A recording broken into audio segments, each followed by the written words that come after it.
Here's your list of leadership nonsense and what leaders are actually saying when they say these things, right?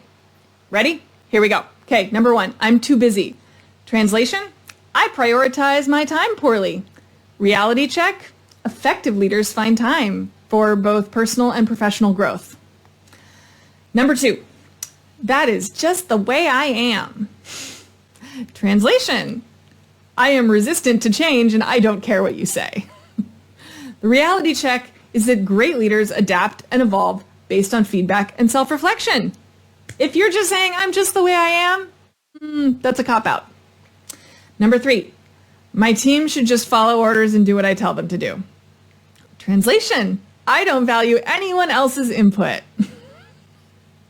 Reality check on that one is inclusive decision-making actually fosters innovation and engagement. If innovation is important in your industry, maybe you shouldn't be a dictator. Number 4, I have always just done it that way.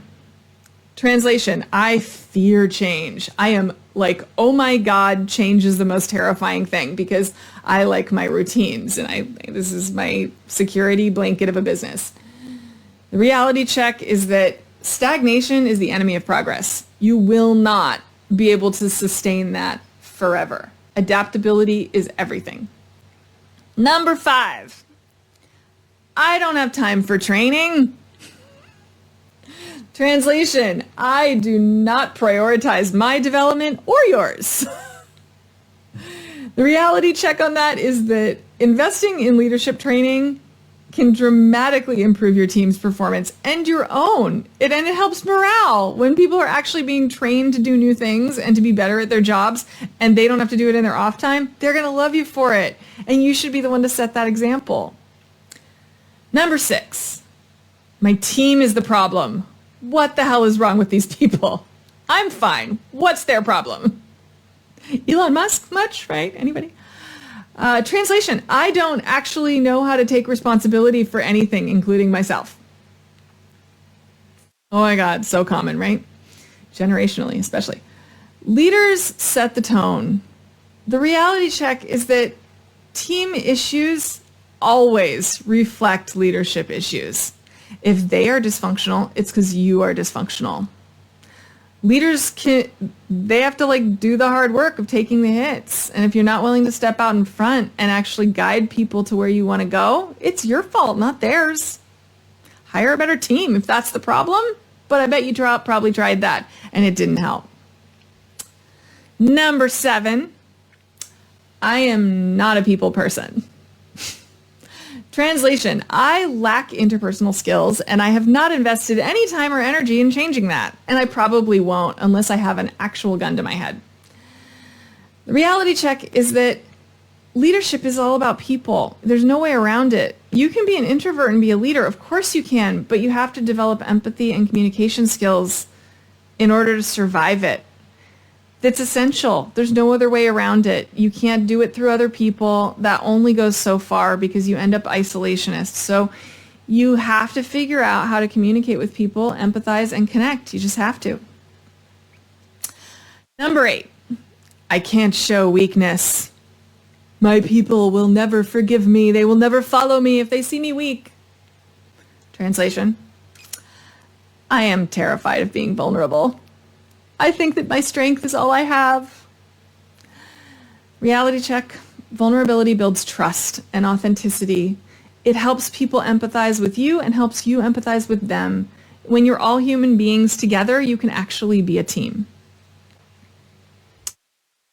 Number 9, micromanaging ensures quality. If I don't do it, it won't be done right. Anybody ever heard that?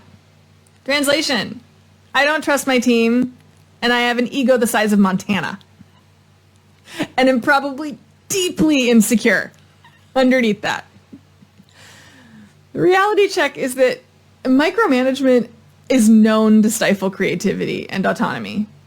You have to learn how to trust and delegate, or you won't survive, and neither will your employees. And you certainly won't stay at the forefront of anything because it's completely unsustainable.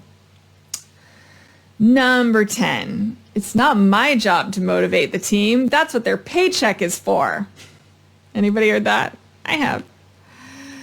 Translation, I lack inspirational skills and I don't think I should have to. I already pay them, right? It's essentially saying I don't actually care about the fact that those are people at the other end of that paycheck. Motivating and inspiring your team is absolutely a core leadership responsibility. You don't get to decide not to do that, or you can decide not to be successful. Number 11, I'm not critiquing, I'm giving them feedback. No, you're not.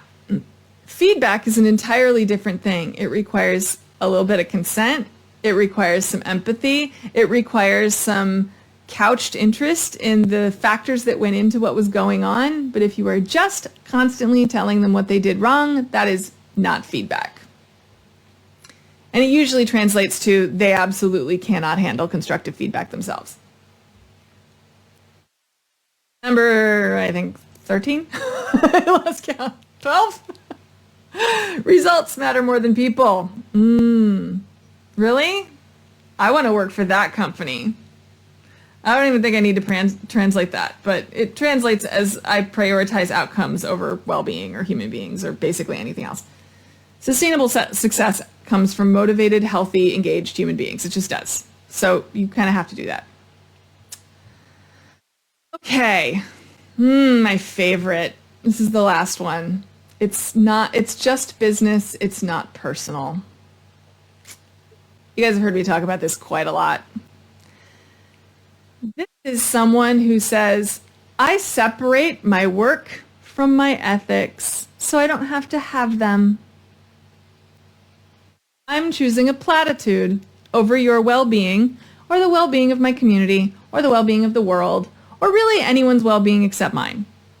It's deeply selfish, and it is absolutely the most profound cop-out in business.